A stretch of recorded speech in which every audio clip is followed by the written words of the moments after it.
ቢ-17 የተባለው የአሜሪካን የጦር አውሮፕላን በሁለተኛው የዓለም ጦርነት ወቅት ብዙ ቦምቦች የጣለ ብዙ ውድመት ያስከተለ በአሰራሩም አደጋ በመቋቋም ብቃቱም ድንቅ የኢንጂነሪንግ ጥበብ የታከለበት ነበረ። ነገር ግን ሰው ሀገር ላይ ሄዶ ያንን ግዳጅ ፈጽሞ በሰላም ወደ ሀገሩ ተመልሶ አየር ማረፊያ ላይ ሲደርስ ይከሰከሳል።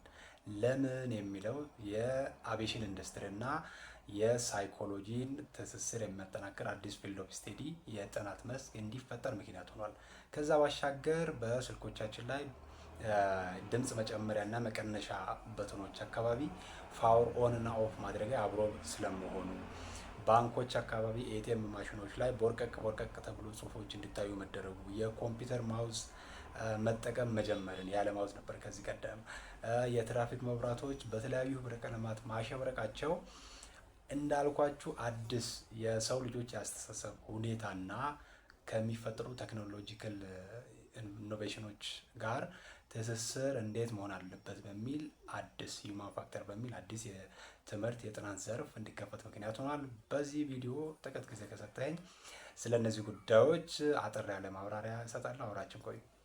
ይህ ቢ-17 የተባለው አደገኛ የጦር አውሮፕላን እጅግ ልዩ ብቃት ያላቸው ፓይለቶች ተመድበውለት ቀልጣፋና ልምድ ያላቸው የበረራ ክሪው ተመድቦለት ብዙ ቦምቦች መሸከም እንዲችል ተደርጎ የተሰራ ነው። ቅድም እንዳልኳችሁ ያ ብቻ ሳይሆን ከሌሎች ከጠላት ኃይል የሚተኮስባቸውን መከላከያ ዲፌንሲቭ ገንስ የተገጠመለት፣ በሌላ በኩል ያሉ ተዋጊዎች እጅግ የሚፈሩት አደገኛ የጦር አውሮፕላን ነበር ቢ-17 ፍላይንግ ፎርትሬስ። ይሁን እንጂ ቅድም እንዳልኳችሁ ያንን በጦር ግዳጅ ቀጠናው ላይ ያንን ጀብዶ ፈጽሞ ሲመለስ ወደ ሀገሩ ደርሶ በሰላም መከስከሱ ለብዙዎች እንቆቅልሽ መሆኑ አልቀረም። በአስቸኳይ የተቋቋመው የምርመራ ቡድን ሳይኮሎጂስቶችን ያካተተ ሲሆን የአደጋው የመጀመሪያ ዙር ሪፖርት ሲወጣ ብዙ የተለመደው የፓይለቱ ስህተት ተብሎ ተደመደመ። ይሁን እንጂ ያ አንዱ ቢ-17 ፍላይንግ ፎርትሬስ ብቻ ሳይሆን በዚህ በጦርነቱ ወቅት ከአሜሪካ ወገንም ከአሜሪካ ጠላት ወገንም ከመቶ በላይ ሌሎች አውሮፕላኖች መከስከሳቸው ይሄ የተለመደው የፓይለቶች ስህተት ወይም የቴክኒክ ስህተት ብቻ ተብሎ ሊደመደም እንደማይችል ብዙ ክርክር መካሄድ ጀመረ። በዛ በተቋቋመው የመርማሪ ቡድኑ መሀል ማለት ነው፣ ቲሞች ማለት እና እንዴት ከመላ ሀገሪቱ አሉ የተባሉ ስፔሻሊ ከአሜሪካ ደግሞ በአሜሪካ ወገን ከሁሉም ስቴቶች በጣም ልዩ ብቃት ያላቸው ፓይለቶች ተመርጠው በልዩ ሁኔታ ተመልምለው ብዙ ሺህ ማይልስ የበረራ ታሪክ ያላቸው ተመርጠው እንዴት ይህን ያህል ስህተት ይሰራሉ በሚል ብዙ ክርክር መካሄድ ጀመረ። በእርግጥ የተባለው ምንድን ነው? አንዱ አብዛኞቹ ፓይለቶች እነዚህ ከመቶ በላይ በተከሰቱ የመከስከስ አደጋዎች አብዛኞቹ ፓይለቶች ምን አድርገዋል ነው የተባለው፣ የላንዲንግ ጊሩን ወይም የአውሮፕላኑን ማሳረፊያ ሳይነቁ አውሮፕላኑን አውርደዋል የሚል ወይም አውሮፕላኑ ሙሉ በሙሉ ሳያርፍ ላንዲንግ ጊሩን ይሄ የአውሮፕላኑን ማሳረፊያ ቶሎ አንስተዋል የሚል ነው እና ይሄም ሌላ እንትን ያስነሳል። የብዙ ሺህ ኪሎ ሜትር የማብረር ታሪክ ያለው ፓይለት እንደዚህ ያለ የላንዲንግ ጊሩን የአውሮፕላኑን ማሳረፊያ ጊር ሳይነካ አውሮፕላኑን ማሳረፍ ወይንም አውሮፕላኑ ሳያርፍ የላንዲንግ ጊሩን ማንሳት እንደዚህ ያሉ ቀሽም ስህተቶች ይሰራል ተብሎ ይከብዳል ለማሰብ። ይሄም ሊያስማማ አልቻለም እና ምክንያቱም ያው ሲያርፍና ስነሳ በእርግጥ ያው መንገራገጭ ምናምን ብዙ ያው ትራቭል ያደረጉ ሰዎች ይነግሩናል።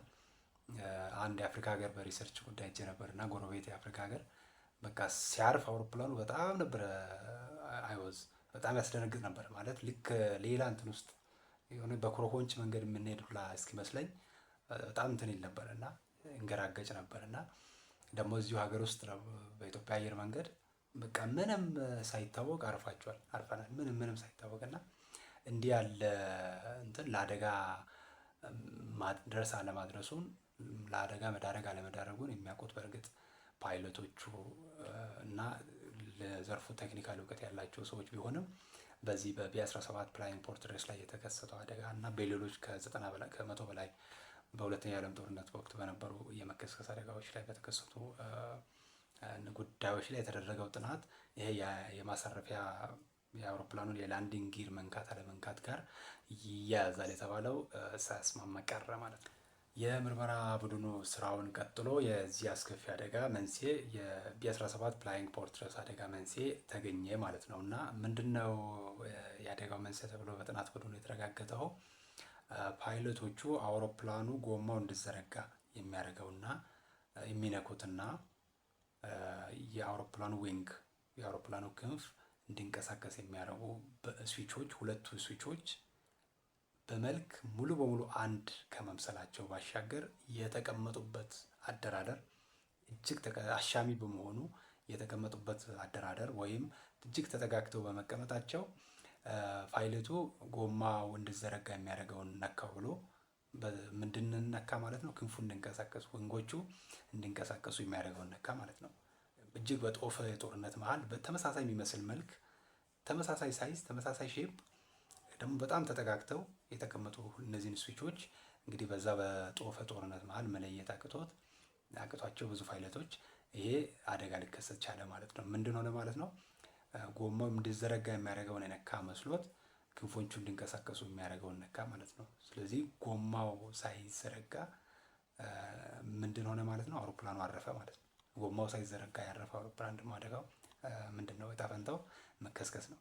ስለዚህ በዚህ በትንሽ የዲዛይን ስህተት እንግዲህ የነዛ የብዙ ሺህ ሰዎች ህልፈት ሊከሰት ችሏል። ይህ የቢ17 ፍላይንግ ፎርትረስ አውሮፕላን መከስከስ በጠቅላላው በአቪዬሽን ኢንዱስትሪ ውስጥ መሰረታዊ የሚባል ለውጥ እንዲመጣ ያስደረገ ሲሆን እነዚህ የተወሳሰቡ ማሽኖች ኮምፕሌክስ ማሽንስ ዝም ብሎ መፈብረክ ብቻ ሳይሆን እነዛን ማሽኖች ኦፕሬት የሚያደርገውን ሰው ጠቅላላ ስነ ልቦናዊ ጉዳዮች ኮንሲደር መደረግ እንዳለባቸው ወይም ታሳቢ መሆን እንዳለባቸው የፓይለቱ ችግር የመፍታት ብቃት፣ ውሳኔ መወሰን ብቃት፣ የአቴንሽን ስፓኑ ትኩረት የማድረግ ስፓኑ መጠኑ፣ ደርዙ በደንብ ታውቆ ኦፕሬት የሚያደርጉ ሰዎች ጋር አብሮ የሚሄድ አብሮ የተጣጣመ መሆን እንዳለባቸው እነዚህ የሚፈበረኩ የሚሰሩ ዲዛይን የሚደረጉ አውሮፕላኖች መሆን እንዳለባቸው ያስደረገ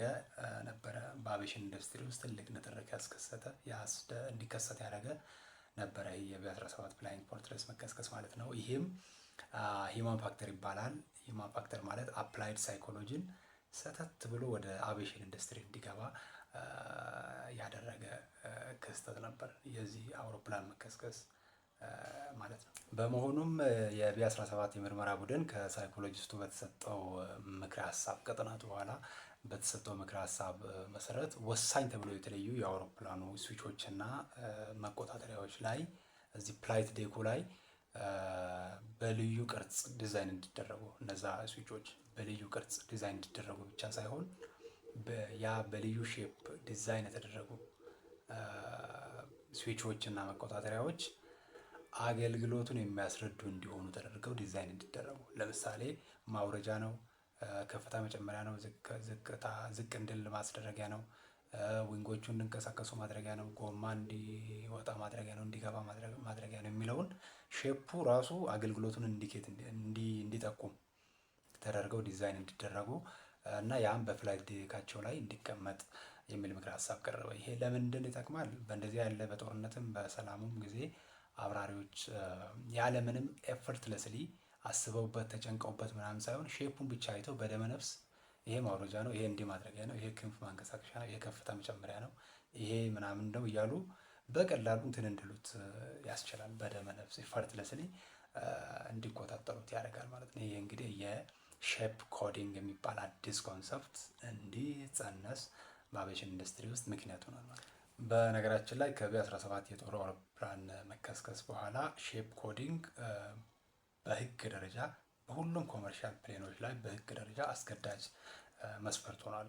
ምስጋና ለዛ ሳይኮሎጂስት ይሁንና ባለፉት ከ50 በላይ ዓመታት የሚፈበረኩ የሚሰሩ አዳዲስ አውሮፕላኖች ላይ ሁሉም ላይ ሼፕ ኮዲንግ እና ሂውማን ፋክተር ተግባራዊ እየሆነ ነው ማለት ነው። ይህ በአቪዬሽን ኢንዱስትሪ የመጣው አዲስ ሀሳብ ተስፋፍቶ አዳዲስ የቴክኖሎጂ የፈጠራ ውጤቶች ተግባራዊ ሲሆኑ ሰውን ከማስተማር እንደ አዲስ ቴክኖሎጂውን ሰዎችን ከማስተማር ይሄ ነው ብሎ ከማስተማር ከማስጠናት ተመራጩ መንገድ ከሰው ልጆች ጋር ኦልሬዲ ሊሄድ የሚችል የሰው ልጅ አስተሳሰብ ኮንሲደር ባደረገ መልኩ የሚፈጠሩ ቴክኖሎጂዎች ቢኖሩ የሚል ሀሳብ አመጣ ማለት ነው። ቴክኖሎጂውን ፈጥረን ሰዎችን ከማስተማር ገና ከጅምሮ ከሰው ልጅ ጋር ሊሄድ የሚችል ቴክኖሎጂ መፍጠር እንዳለበት የጥናት አመላክቷል ማለት ነው። በእርግጥ አውቶማቲካሊ ኦፕሬት የሚያደርጉ ማሽኖች፣ ሮቦቶች ማየት ድንቅ ነው። በጣም ግሩም ፈጠራ ነው። ከዛ እነሱን ደግሞ ሰዎችን ማስተማር ነገር ግን የሰው ልጅን በጊዜ በቦታ የሚቀያየር የሀሳብ መምጣት መሄድ አእምሮ ውስጥ ብዙ አውቶማቲክ ቶቶች ይመጣሉ።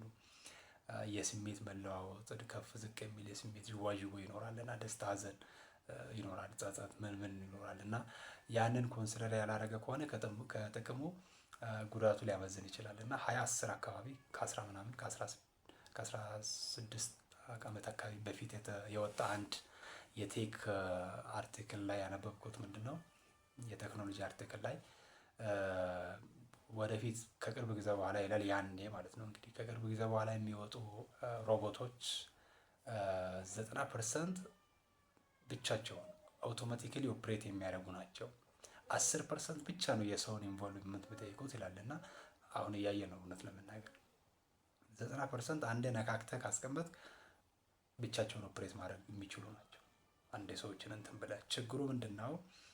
ኮድ የተደረጉበት ወይ አለ ከዚህች ደቂቃ ከዚህ ሰዓት ወር ከዚህ ምናምን የጊዜ ገደብ በኋላ ሪስፖንድ አድርግ የሚል ይኖራል እና ሰውየው ደግሞ ያኔ እንዳልኳችሁ የሀሳብ የመርሳት የውሳኔ የመወሰን ችግር የመፍታት ክህል ምናምን ጋር ተያይዞ ወይም የስሜት ውጣ ውረድ ጋር ተያይዞ በተባለው ጊዜ ያንን ካላረገ ሰውየውንም እዛው አጠገብ ያሉ ሌሎች ቁሶችንም ያ ሮቦት ድምጥማጡን ሊያጠፋ እንደሚችል እንግዲህ ያ ፕሪዲክት አድርጓል። ያ የጥናቱ ውጤት ማለት ነው እና ይህንን ችግር ለመቅረፍ ደግሞ ሳይኮሎጂን እና ኢንጂነሪንግን የሚያዋህድ ሂውማን ፋክተር የሚባል አዲስ የጥናት የትምህርት ዘርፍ በሌላው ዓለም በደንብ እየተካሄደበት ነው። ኮምፒውተሮች እና ስማርት ስልኮች ላይ በዩዘር ኢንተርፌሳቸው ላይ የምናያቸው ቀላል የሚመስሉ የጥንቃቄ ምልክቶች እንግዲህ በዚህ ፕሮሰስ የመጡ ናቸው ማለት ነው። ቀላል ነው የሚመስሉት ግን በዚህ እንትን ነው ያለፉ የሰዎችን ኢንተራክሽን ኮንሲደር ባደረገ መልክ ዲዛይን የተደረጉ ናቸው ማለት ነው እና የኮምፒውተር ማውዝ መፈጠር፣ የእሳት አደጋ በር ቁልፎች፣ የትራፊክ ላይቶች ቢጫ መሆኑ፣ ቀይ መሆኑ፣ አረንጓዴ መሆኑ ዝም ብሎ ራንደም አይደለም። ኤቲኤም ባንኮች ላይ ኤቲኤም ማሽኖች ላይ ያለ እነዚህ በወረቀት ተብለው የተጻፉ ዊዝድሮ አርግ፣ ወጪ አርግ፣ ቀሪ ሂሳብ፣ ትኬት ትፈልጋለህ አትፈልግም፣ ሪሲት ትፈልጋለህ አትፈልግም፣ እንደዚህ ክሊክ የሚደረጉት በወረቀት ተብለው የተሰሩት በዚህ ፕሮሰስ እንግዲህ ሂውማን ፋክተሪንግ ኮንሲደር ባደረገ በካድ ሼፒንግ በሼፕ ኮዲንግ ጥንሰ ሀሳብ የተሰሩ ናቸው ማለት ነው። የሆነ በተን አንዴ በስተት ክሊክ አድርገ ለመመለስ አስቸጋሪ የሆነ አይነት ሲስተም ሊኖር አይገባም ነው ሀሳቡ። በነገራችን ላይ የሆነ በተን የሆነ ስልክ ላይ ወይ ፒሲ ላይ ክሊክ አድርገ ከዛ አንዴ በቃ ሄዷል አይነት ነገር ሊሆን አይገባም ነው። የሰው ልጆችን የመርሳት ችኮላ ያሉበት ሁኔታ አጣዳፊ ሁኔታ ውስጥ ካለ ቶሎ ነካክቶ ሊቸገር ይችላል ያ ነገር የማይመለስ ከሆነ። ስለዚህ የሰው ልጆችን የውሳኔ መወሰን ችግር መፍታት አቴንሽን ፎከሱን ሁሉ ኮንሲደር ያደረገ መሆን አለበት ነው። እነዚህ የሚፈጠሩ ፈጠራዎች እንደዛ መሆን እንዳለባቸው የሚያስረዳ ነው። እነዚህ ኢንጂነሪንግ እና ሳይኮሎጂን የሚያዋህደው የትምህርት የስራ የጥናት መስክ ማለት ነው እና ለዚህ ይመስለኛል አብዛኞቻችን ስልኮቻችን ላይ ወይም ፒሲ ላይ የሆነ ፋይል አጥፍተህ ዴሊት ካረክ በኋላ ታገኛለህ አይደል? መልሰህ ሪሳይክል እንትን ላይ ቪል ላይ ይመጣልሃል። ያ አየህ እንደው በስተት ዴሊት አድርገህ ወይ ሰው ህፃን ልጅ ወይም ሌላ ድንገት እንደው ያ ፋይል በድንገት ጠፍቶ ቢሆን ሪሳይክል ቪል ላይ ሄደህ ያንኑ ፋይል እንደገና ትመልሰዋለህ፣ መጠቀም ትችላለህ። ስልኮች ላይም አለ አይደል? እንደሱ ሪሰንትሊ ዴሊትድ ፋይልስ ምናምን የሚል አለ መሰለኝ በአንዳንድ እንትኖች ላይ። ስለዚህ እዛ ስትገባ ያመጣልሃል በቅርብ ጊዜ ዴሊት ያረካቸውን። ፎቶ ኤዲት ስታደርግ ምናምን ደግሞ ወይም ቪዲዮም ኤዲት ስታደርግ ማይሆን ነገር ነክተህ ከሆነ ለምሳሌ አንዱ የሚል አለ አይደል? ስለዚህ አንዱ ስታደርግ የመጀመሪያውን ያመጣልሃል እና ይሄ ሁሉ እንግዲህ በዚህ የሰው ልጆችን ችግር ኮንሲደር ባደረገ ወይ ቴክኖሎጂውም የሰው ልጆችን ሁኔታ ያገናዘበ ሆኖ እንዲቀጥል የሚያደርግ የሂውማን ፋክተር ጽንሰ ሀሳብ ነው። ይህንን ቪዲዮ ሳዘጋጅ ያነበብኩት ካይደር የተባለ አንድ የአቪዬሽን ኢንዱስትሪ ጥናት አድራጊ የሰራውን ጥናት ሳነብ የሂውማን ፋክተር ፕሪንሲፕሎች መሪዎች ተግባራዊ ከሆኑ በኋላ በአውሮፕላን በረራ ታሪክ እስካሁን በአውሮፕላን በረራ ታሪክ 2023 ሴፈስት ወይም ብዙ አደጋ ያልተከሰተበት ዓመት ተብሎ ተመዝግቧል። እነዚህ ፕሪንሲፕሎች ተግባራዊ መሆን ከጀመሩ ማለት ነው። እና በ2023 ወደ 30 ሚሊዮን የሚጠጋ አውሮፕላን በረራ ተካሂዷል በዓለም አቀፍ ደረጃ 2023 ላይ ከ3 ዓመት በፊት ማለት ነው። እና ከዛ ውስጥ 2 ብቻ የመከስከስ አደጋ ነው የተከሰተው። ያ ማለት 15 ሚሊዮን በረራ ተካሂዶ አንድ የመከስከስ አደጋ ተከስቷል ማለት ነው። ከዚህ ቪዲዮ አንዳች ቁም ነገር አግኝቻለሁ ብለህ ካሰብክ ዘግተህ ከመውጣት በፊት አንድ ሰከንድ ወስደህ ቪዲዮን ላይክ ብታደርግ ደስ ይለኛል፣ ብዙ ሰዎች ጋር እንድንደርስ ማለት ነው። ቋሚ ወዳጆች ለመሆንና በእንደዚህ አይነት ጉዳዮች ደግሞ መማማር የምትፈልግ ከሆነ ያው ሰብስክራይብ የምትለውን በተን በመንካት የደወል ምልክቷን በማብራት ቋሚ ወዳጆች እንሆናለን። ቻው።